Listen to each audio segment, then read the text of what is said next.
Okay. Hi guys, so today we are going to be introducing to you 9 soft skills needed for promotion and hiring. So what are soft skills? Soft skills are skills that enable someone to work well with other people. These are also called interpersonal skills or your people skills. This is how you effectively communicate to others. By either words or actions. And these skills are actually very important in the business world. Since most of us are accounting majors, it's needed, it's a requirement now that you actually have these skills in order, to be hired by these employers.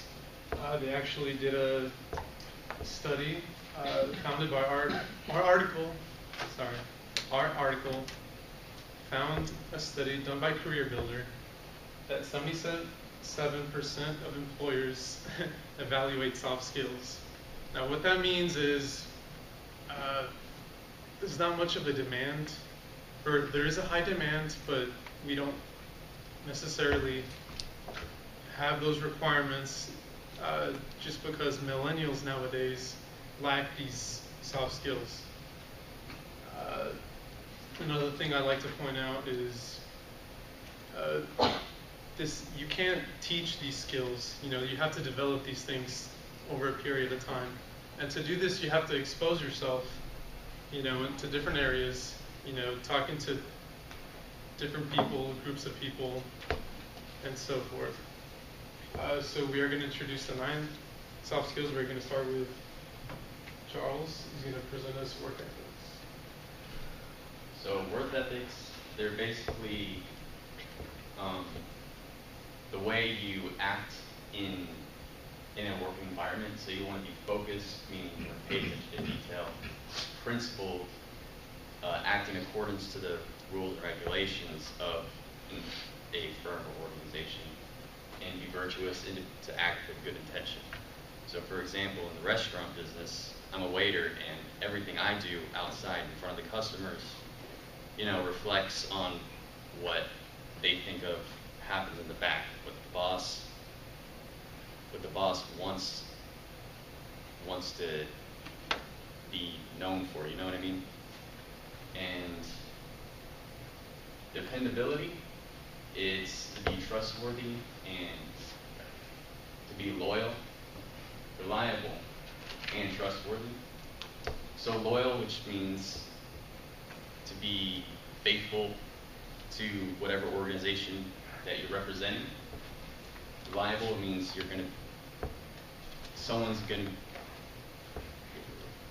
going to be able to put their trust in you to act out and complete tasks. And trustworthy, able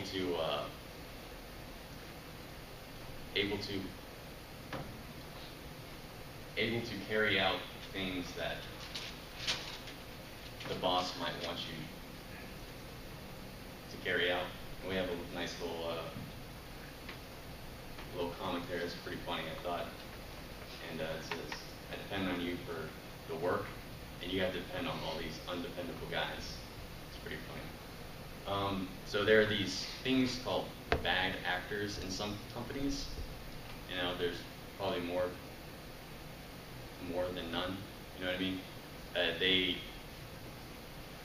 There are people in managerial positions and positions where there isn't much oversight, and they take advantage of their position to perform bad acts, such as if someone were to have access to the treasury and they pocket a little money to themselves, if they had no oversight over them, they could get away with it. And for managerial positions, people who do things in a way that is unprofessional towards their colleagues and people who are under them, it causes the people who are the employees who are reliable, trustworthy, and loyal to leave just because they work under such bad conditions. And then we're going to pass the awareness on to Brandon. Alright, so self-awareness is an important skill that you need in everyday life. but it's especially important in a professional setting. So to be self-aware, you kind of need to understand yourself. And in order to understand yourself, you need to evaluate yourself honestly.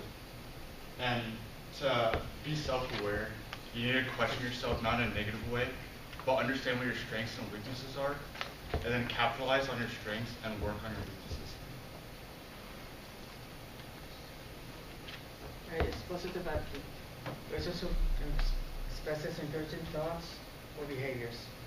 Now, if you ask anybody, most of them will tell you that they are a positive person, but they say that are looking at, but they say that they think that's what they think of themselves, like they're looking at them to their point of view, not as they see themselves to their employee's point of view. For example, Ricky here is a very positive person. When we were working on our presentation, we were getting sidetracked and everything, but Ricky was telling us to keep going, that we could do this, so he's a very positive person.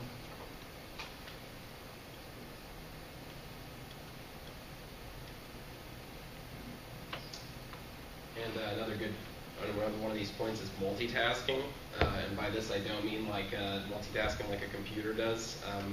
You can kind of think of it like, yeah, increasing your productivity by shifting between things so that you're not ever doing like multiple things at once. You can look at it like you're juggling different shapes, and people are going to hand these shapes to you rather than like trying to juggle 30 different shapes at once, because each of these tasks are going to be like different goals and different things you're going to need to do them, and you're also going to have like different times between, you know, if you're an auditor, you're going to submit it to your superior for them to review your audit, and there may be a time where you can do something else in that rather than just sitting there and waiting for them to kind of confirm it. And it breaks down to efficiency and flexibility. So you just need to be flexible, and you need to make sure that you're being efficient in your work and you're not wasting a lot of time. And communication means sending or receiving a message. Whether it's talking, emails, or phone call. And emails is the main way co-workers or bosses, employees and employees will communicate to a company. Even here at UTD, most of our communication between teachers and students are through emails. And collaboration and teamwork, obviously this is going to be a big one. That's like kind of what we're doing with this project.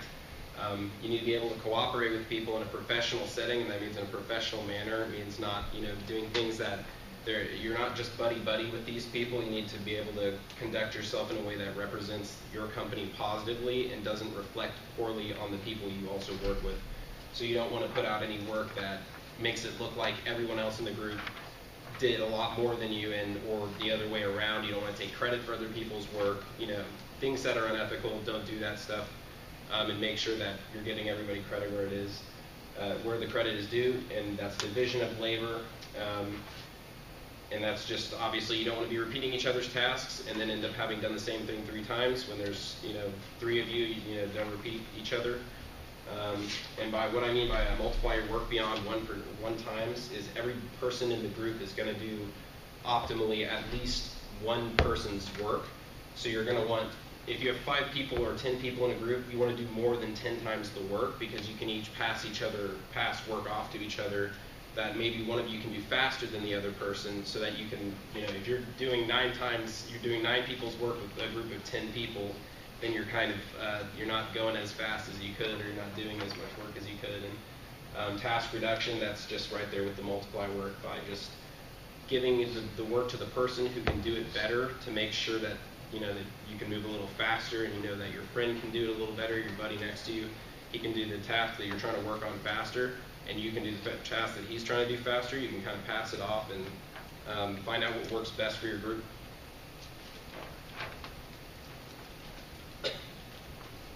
And adaptability is another skill that's really important to have in your day-to-day life, and it's especially important in a professional setting again.